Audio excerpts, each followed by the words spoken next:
Qui n'a jamais rêvé que son date lui dise « Fais ta valise, on part en week-end surprise à 300 km d'ici ».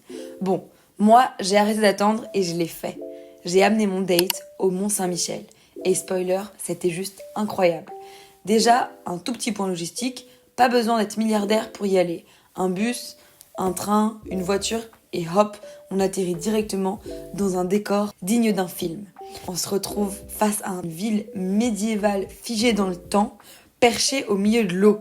On a flâné dans les ruelles pavées et franchement, c'était comme un parc d'attractions, mais historique. Des escaliers partout, des petites boutiques trop mignonnes, une ambiance qui te fait voyager dans le temps, un peu touriste aussi, mais on en fait partie. Passons aux choses sérieuses, au point culture.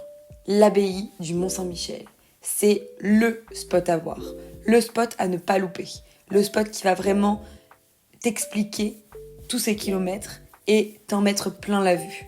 Construite dès le Xe siècle, cette abbaye, elle a accueilli des moines, des pèlerins, mais même des prisonniers sous Napoléon. Vous pourrez même trouver leurs traces dans certaines salles de l'abbaye. Son architecture gothique, perchée à 80 mètres de haut, est juste folle. La vue d'en haut est incroyable, et même si tu n'es pas fan d'histoire, tu ressens vraiment un truc spécial ici. Genre, c'est pas juste des vieilles pierres, c'est une vibe. Détail fun, à un moment, tu verras, tu rentreras dans un café pour prendre un chocolat chaud et la mère, elle va décider de récupérer son île. Elle va monter à la vitesse d'un cheval au galop et en ressortant du café, surprise, t'es sur une île. Un date dans un monument historique, c'est oui. C'est beau, c'est romantique, c'est instagrammable, mais surtout c'est une aventure partagée à deux.